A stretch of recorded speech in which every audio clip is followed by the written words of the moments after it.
a new digital microscope. So this is the Andonstar AD409 Pro. Now the company's actually sent me this for free. They're not paying us. I'm not being sponsored by this in any way. I've got no financial ties to the company. So if it's rubbish, I'm going to tell you it's rubbish. And if it's great, I'll tell you it's great. So with that out of the way, let's get it unboxed and let's see what it's about. Right, some instructions. Looks like we've got the main screen part here.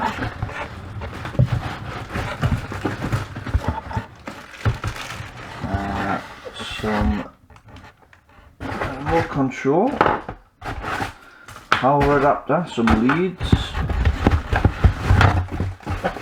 some lights. Oh, comes with an SD card. It did say not supplied, but I guess I must have changed my mind for that one. And this looks like the stand and that and stuff in the bottom here. So we'll get that out. I'll just get this box out of the way.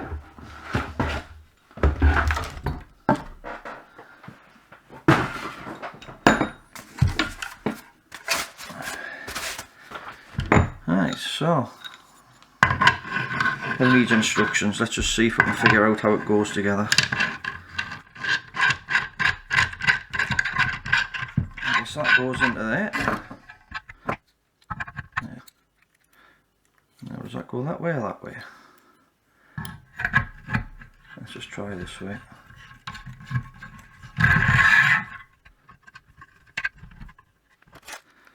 Little clips for the thing, which I'm not really that bothered about at the minute. A little power supply. An HDMI cable.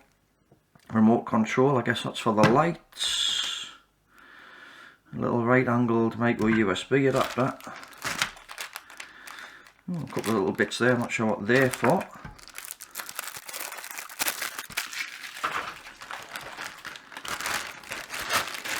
And I guess this is the main part here, which is the screen and the actual microscope part there. Now I think this will be quite useful, even if I don't use it as my main microscope. I've got an Amscope Trinocular microscope that I've been using in my videos and stuff. The only problem I've got with the current microscope that I'm using is I can't zoom out far enough. Even though it's got a 0.5 macro lens on, everything's still really zoomed in. So if I'm trying to desolder a chip or something, it's quite hard to get it all in shot. So what I'll do is I'll compare this microscope once I get it set up with the Trinocular that I'm currently using, and we'll see what the difference is. So the unit was very straightforward to set up. There wasn't any tools required, unless you want to install the optional PCB holder clip things here, which you'd need a Phillips screwdriver for if that was the case. But apart from that, it just went together really easily. On the back of it we have a SD card slot, which is just here, a few indicator lights, a micro USB which is used for either powering the unit if you're using the power supply or for connecting it to a PC. There's an HDMI output for to connect it to a TV there, and there's a small reset button. The maximum working height of the unit seems to be around 8.5 inches, or if you want it in centimetres, it's around about 21.5, I'd say, around about 21.5 there, something like that. So this is part of a battery BMS out of a Milwaukee battery. This is at the maximum working height of the microscope, and I would say the image quality is actually quite good. So this is a working distance set now of about 4 inches, and there's the PCB there. And if we switch over to what the microscope's actually seeing, it's actually quite good. The image quality, like I said, is really sharp and clear. The contrast's good. and I'll have to see what the recordings actually come out like, because obviously I'm just looking at the screen at the moment. So one thing I did notice, there is a slight little bit of sort of wobble if you move the circuit board either left and right. It's like if you look at that chip there, it seems to be, you know, like the top of it's moving before the bottom. I think they call that tearing. But you know, it's designed as a soldering microscope, not you know, as a fast action camera. So the unit's advertised as having a 10.1 inch screen. And if we go from the very corner of the glass to the very corner of the glass, yeah, I suppose it might be. But if we actually take the actual viewing area, it works out to slightly less. I think it's about 9 3/4 inches. Let's see, this is, I've got the working distance set quite low there, and this chip, I'll just get it on to millimeters, is about 5 millimeters.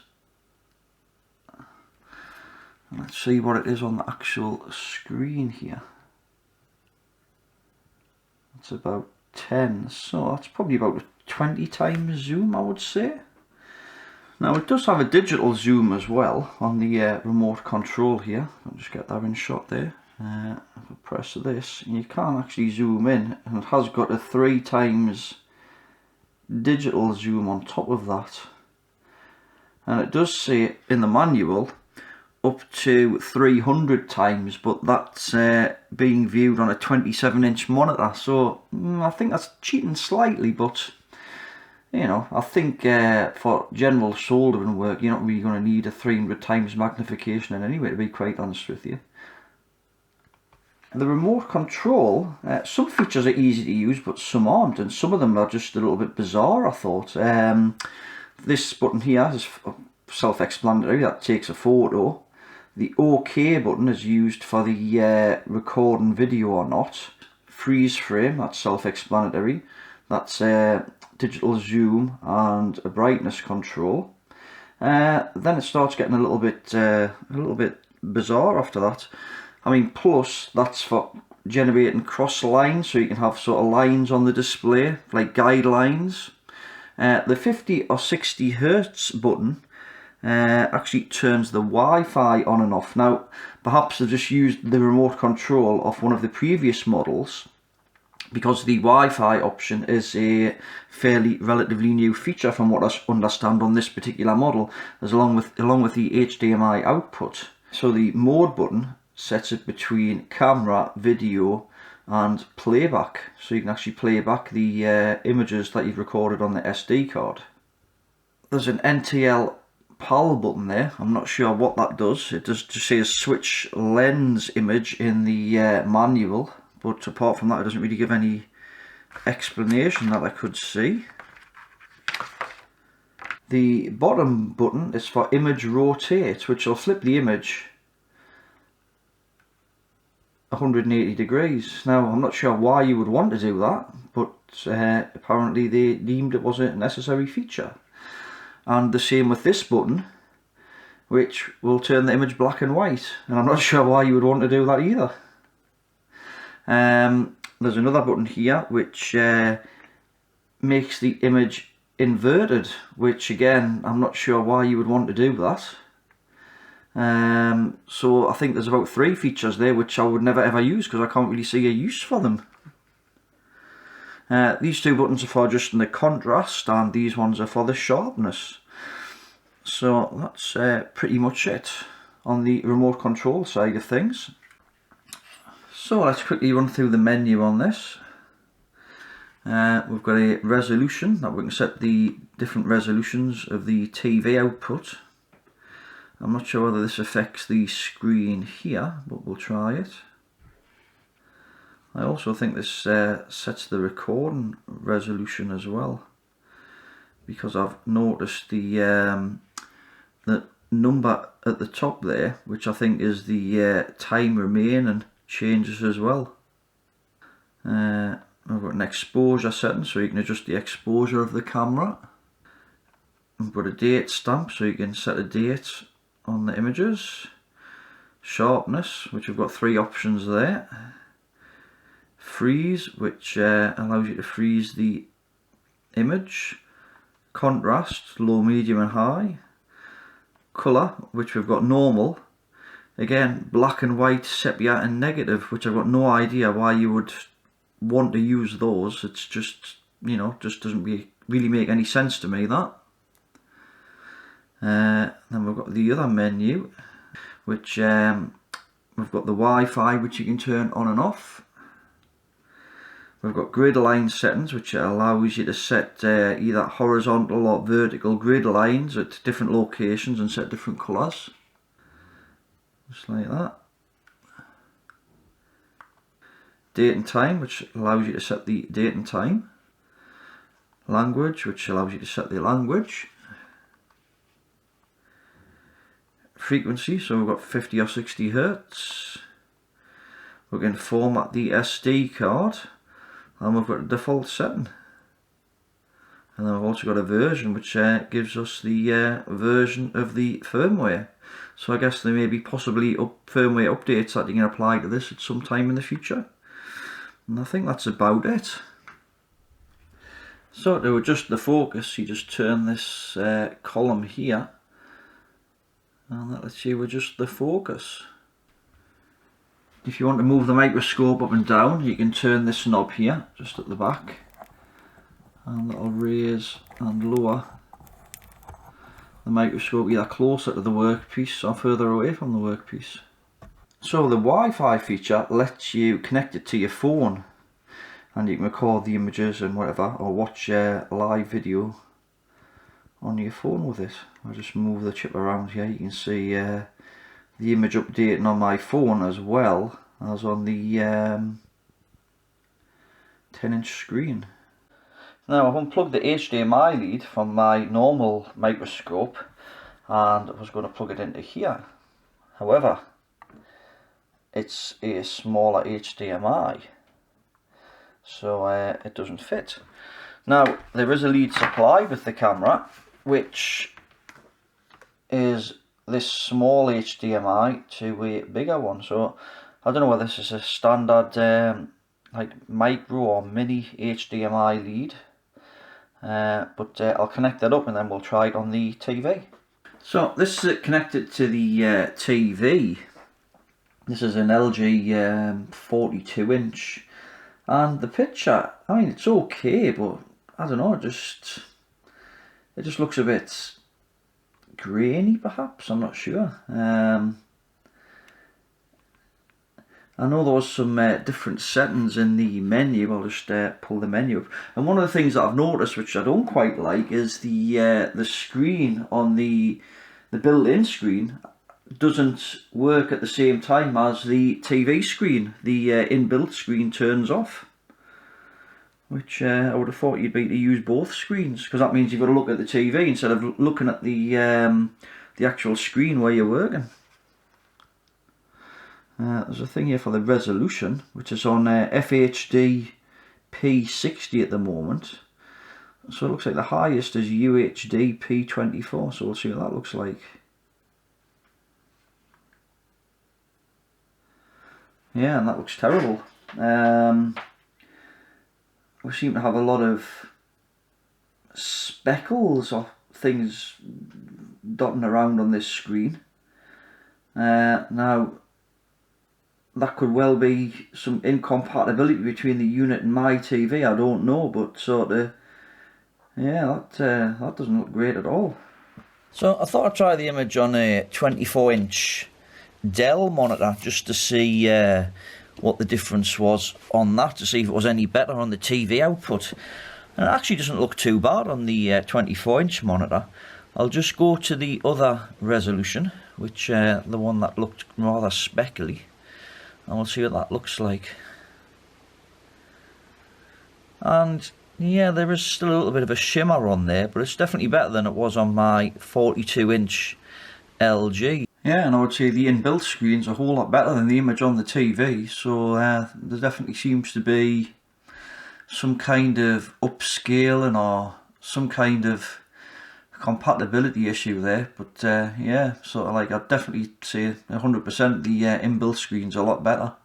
So there's a small remote control for controlling the brightness of the lamps for illuminating your PCBs, which is quite nice, so you can adjust the brightness of those. And there's the main power button which switches the unit off. So I thought to compare the two microscopes, we'd have a bit of fun and look at some old EPROMs. Now these are from the 1980s, I think about 1987 one of these is. You can see the date in the corner of one of them. Now these used to be from old video games or old fruit machines, because I used to work repairing arcade machines back in the late 80s, and that's where some of these are from. So you can see all the memory cells here, and round the outside here that's all the logic, and you can see all the bond wires there as well. And they look quite like little cities, I think. You know, it's quite fascinating. I think they look quite interesting. On this one you can even see some Chinese symbols in the middle of it. Because they've got a glass window on the top of the chip, it allows you to see right into the heart of the chip with the microscope.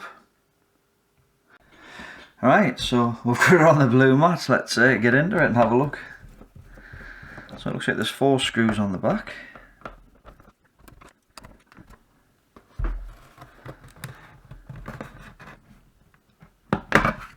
Nice. So we've got a couple of ribbon cables just inside there. One looks like for the screen, so we'll carefully remove that one.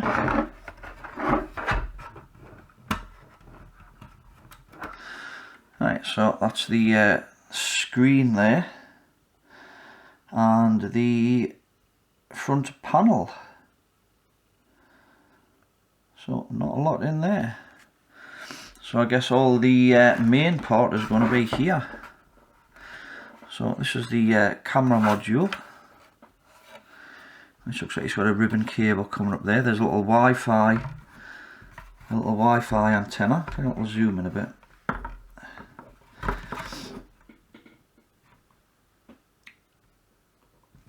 Interesting. There's some connections marked battery here.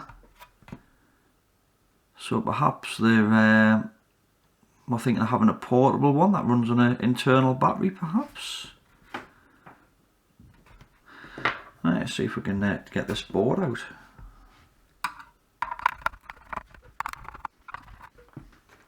Let's remove this little Wi-Fi antenna. There we go.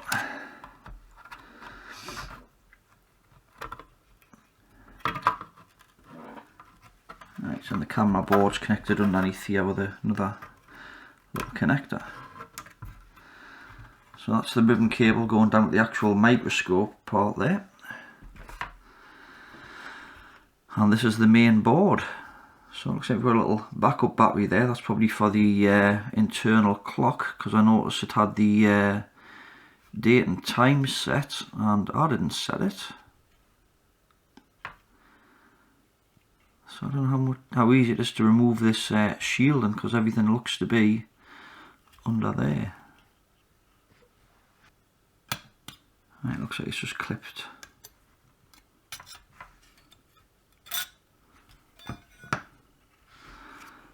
So what have we got?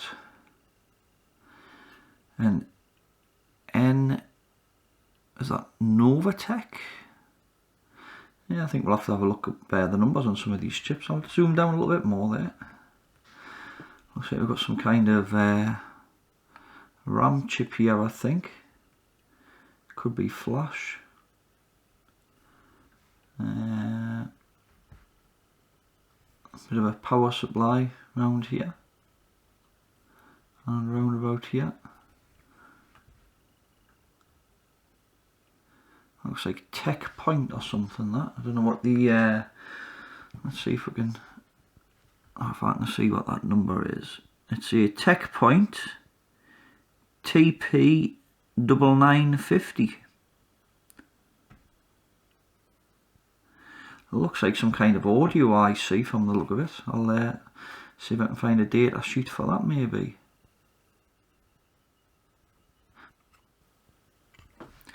I've just noticed there seems to be some kind of audio jack here. Now, was that accessible when you had the top on? Because I can't remember seeing an audio jack. Let's have a look. Ah, no, there's a label. There's a label over that where it says QC passed. Yeah. So, I wonder what that's for then. I wonder if that's some kind of UART for debug or something, or whether it's some kind of audio. I don't think there's any mention of it in the manual, so that's interesting. Right, let's see if we can get this other shielding off then.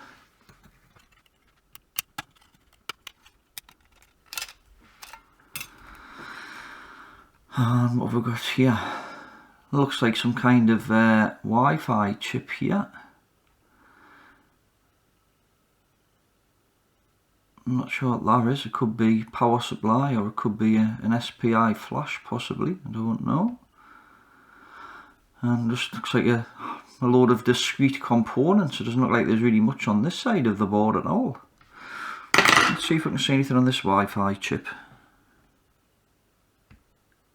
It is a Realtek. It's a Realtek A1809 P, I think that is. Yeah, let's see if I can see what this other chip is. Let's see, it could be SPI flash, that or something. Yeah, that's an SPI flash. That's a 2.5. It's hard to tell because it's got some writing on it. 2.5 something 436, I think. Well, yeah, that definitely looks like an SPI flash chip. So that's probably where the firmware of the unit's stored in there, and it gets loaded up by this chip here. That's probably the RAM. That's probably some audio codec for recording sound, I would think. And it seems to run off towards this jack plug here. Like I say, we've got the backup battery and a few bits of power supplies, and that looks about it. Obviously, and the Wi-Fi chip here. Yeah, because that goes to the Wi-Fi antenna over here. Yeah, so that's definitely the Wi-Fi chip. So yeah.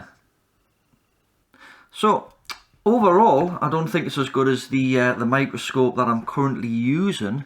However, I still think it'll be useful because I volunteer at the local repair cafe, and it's not really practical to take my 42-inch TV along with the microscope, boom stand, HDMI cables and everything else, where this is a nice portable compact unit. So I'm at the local repair cafe, and I've brought the Adonstar with me, which I've just got set up there. There's my little work area set up there, just waiting for some people to bring some items in for to repair. Right then, so to sum up, I don't think the Adonstar is quite as good as my professional microscope there, but it's still, I think I'm still going to use it. Reason being is I can still use it at places like the repair cafe. It's portable. It's got the built-in inspection light, which is a plus. And if I didn't have the microscope that I've got, obviously the Trinocular one here, I definitely think I'd be using it because I still think it's a useful tool. A couple of improvements I would suggest would be instead of the micro HDMI, if it had a full-size HDMI, I think that would be better. And possibly a USB-C connector instead of the micro USB. But yeah, I mean, yeah, it's fairly decent. It's if you haven't got a microscope, it would definitely be a plus. So yeah, I think I would recommend it if you haven't got a microscope, and if this one's too expensive and you don't need the Wi-Fi or the HDMI output, then there's a slightly cheaper model called the I think it's the AD208. I think it's got a slightly smaller screen as well. but it's I think it's about half the price of this one, so it might be a bit better value if this one's a bit out of your budget. Right then, if you enjoyed this video, please give it the thumbs up. If you want to see more like it, please subscribe. Any comments or questions, please leave it in the comment section below. And as always, have a great day. Thanks for watching.